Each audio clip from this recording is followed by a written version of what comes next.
At the Chino Municipal Airport in Southern California sits a survivor from the epic air battles of World War II. No other World War II aircraft is so universally recognized as the P-51 Mustang. The Mustang is an iconic symbol of air power from the World War II era. The P-51 is arguably the single most important aircraft to enter service during World War II and was key in gaining air dominance over the German Luftwaffe. Come join me as I fly in a P-51 Mustang for the very first time. Pilot and owner Dr. Ken Wagner introduces me to Lady Alice in the skies over Southern California on the ride of a lifetime.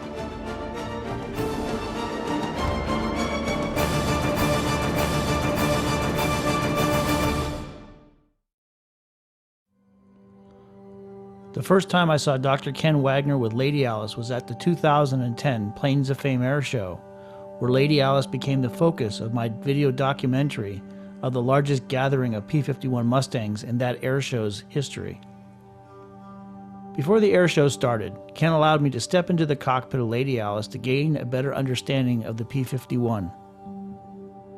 As I sat in the cockpit of Lady Alice, I could feel the aircraft trying to connect with me in a way that was beyond the mechanical, as if Lady Alice was alive, and for lack of a better word, had a soul.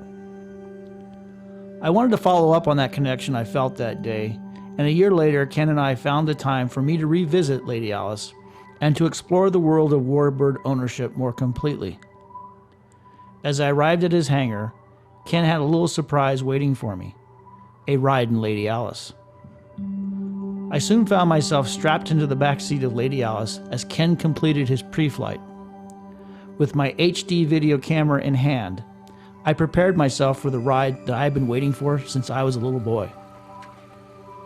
The video you're about to see is from that flight, and what an experience it was. As I waved goodbye to my wife, Ken started the Merlin engine, and we taxied out to the runway. The video tells the story better than any words can describe.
As we taxied back to the hangar, I started thinking about questions to ask Ken during the after-flight interview. The experience I just had in the Mustang gave me an insight that would pay off greatly during the interview process. But I started with an easy question. Why own a Mustang?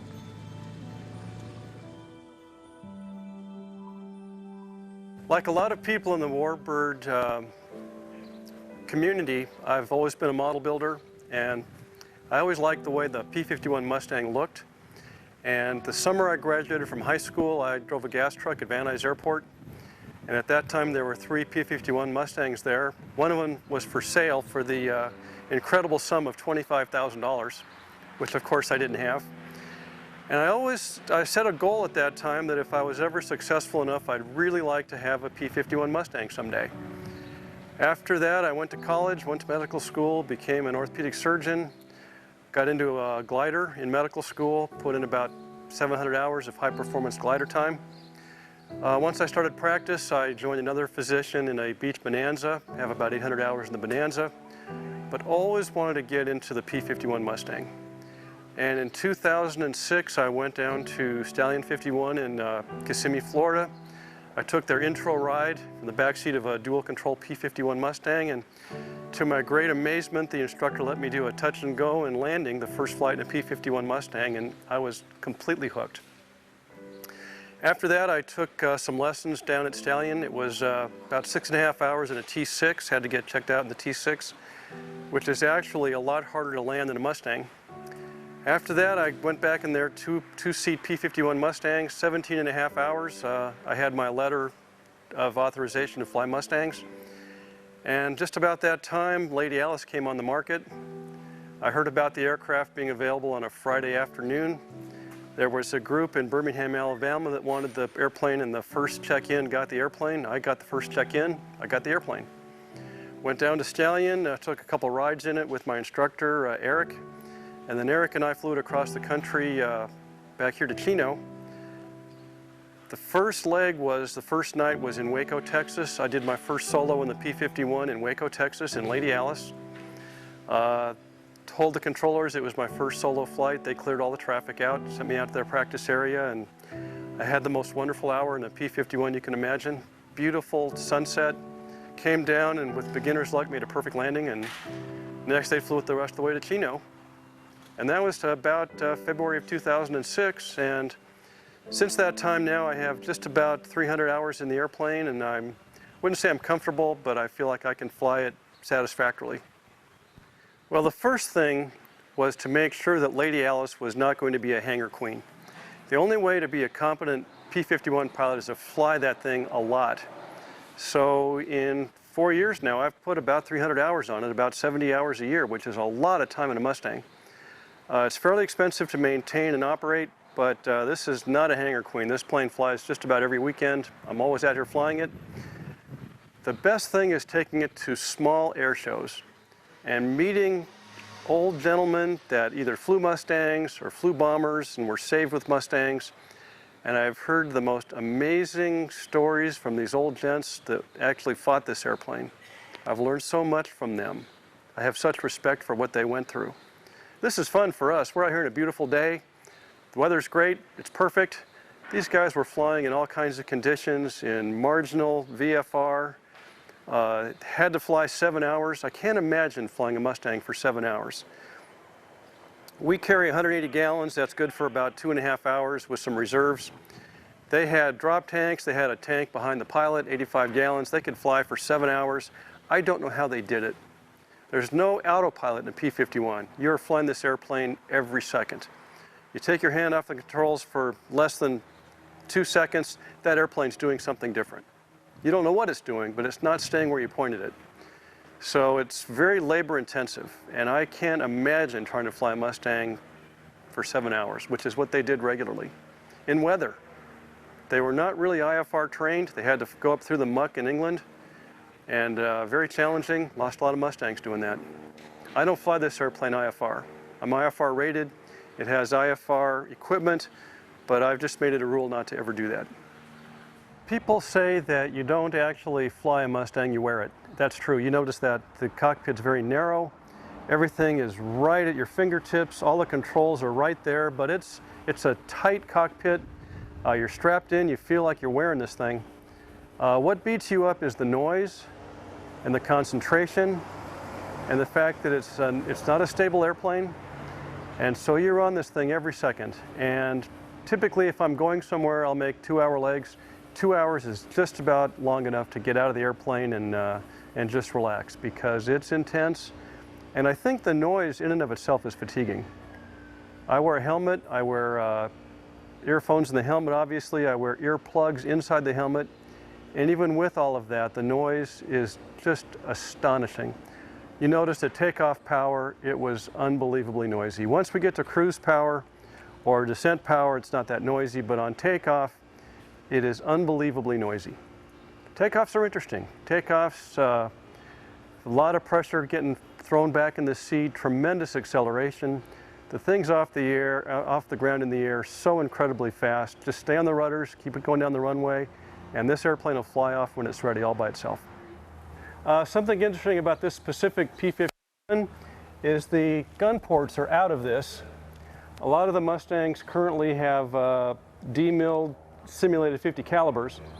The person that owned this plane before me had those gun ports taken out. Turns out the airplane flies better without them. Turns out the stall speed goes down by about 8 knots. So it actually flies better without gun ports. You probably also noticed in our flight that the plane is very responsive. We're cruising along and any slight movement of the stick or the rudder is instantly something that you feel.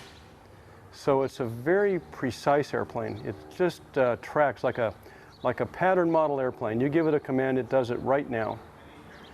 So it's very precise. The important thing about the Mustang is it's a procedures airplane. And the purpose of the training at Stallion 51 was to know the procedures cold. It's very important to do everything exactly the same way every time. It's a very unforgiving airplane. So we always go through the checklist a couple times, do everything exactly the same. The most important thing is safety, safety, safety. You notice when we came back down to land that we did it a very specific way. We did what's called the overhead brake. We do that because going downhill we're way over 200 knots and we have to slow down to 150 knots to get the gear down. The way we do that is we overfly the runway at about 1,000 feet AGL above ground level. We crank about a 60-degree bank, pull a 3.5 G turn, and that bleeds off a lot of that speed. We put the flaps down to about 20 degrees. Once the airspeed drops below 150, we drop the gear, turn base, slow down to about 130, down to 120, turn final, down to 40 degrees of flap, and as you noticed, we kept a little power on. Set an attitude, settle it gently on the runway, and then come off the rest of the power. And then, all over the rudder, because the Mustang typically does not want to stay on the runway. You don't know which way it wants to go, but you know it wants to go off the runway. So, we always say feet alive on short final. And that's to remind me that it's all about feet once it's on the ground. Got to have good feet to fly Mustang.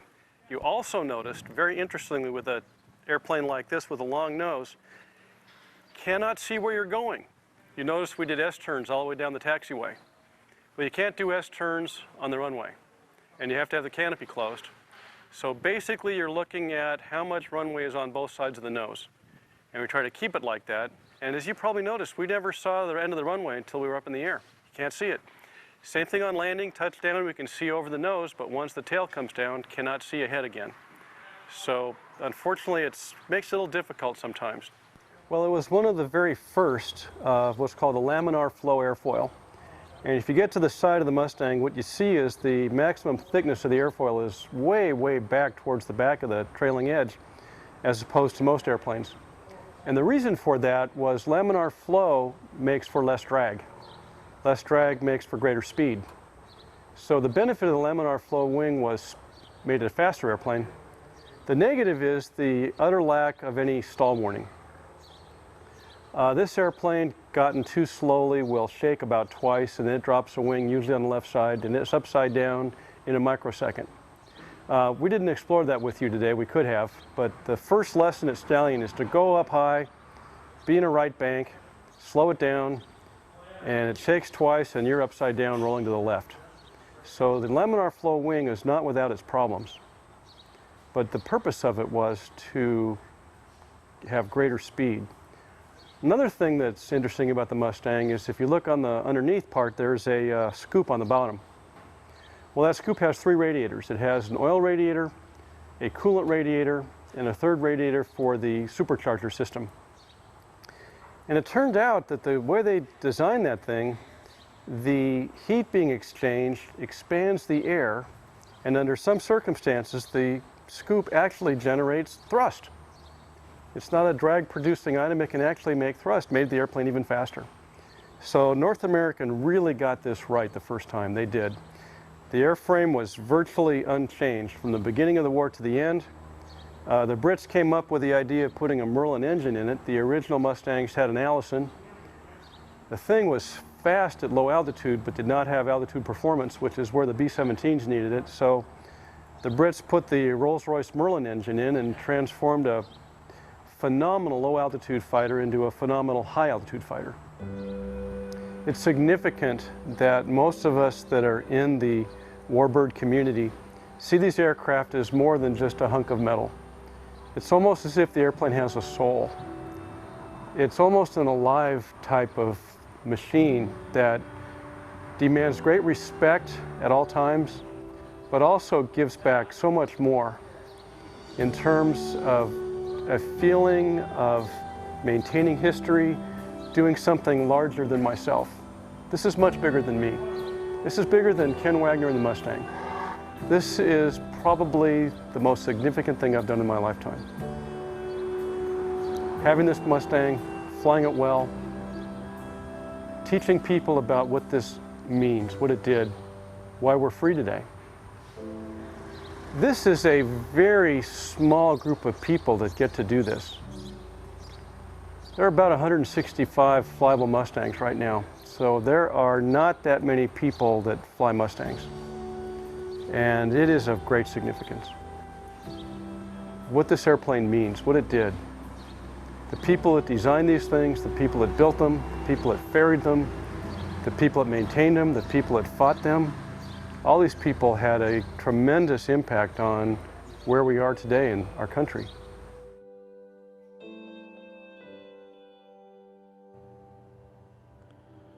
Lady Alice has one more mission to perform, and this may be her most important: to teach a new generation of young people the meaning of duty, honor, and sacrifice. Those 3 words may best describe the soul of a P-51 Mustang, and those qualities still resonate with people today. The keys of this old warbird will eventually be passed to a new generation of pilots. As long as that happens, the sacrifices of the greatest generation who designed, built, and flew her into combat will continue to be remembered.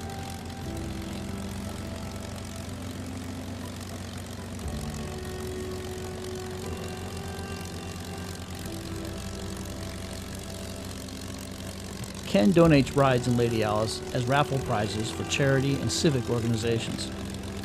On this day, a young man has won a 1-hour flight in Lady Alice, and she does not disappoint. This old warbird can still impress and inspire.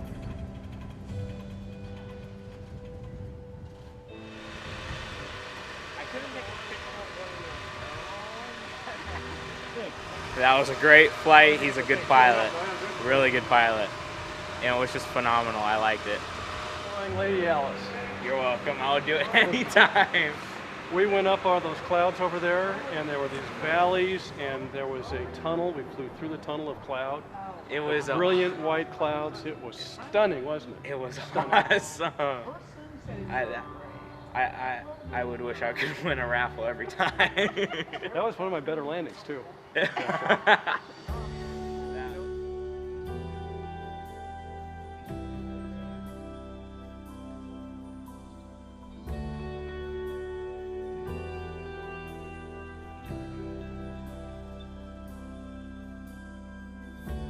Well, we got down, had a great flight. The clouds were beautiful, the conditions were perfect, made a good landing. Now it's time to get the bugs off, and thanks for flying with Lady Alice and me. We had a great day. Thank you.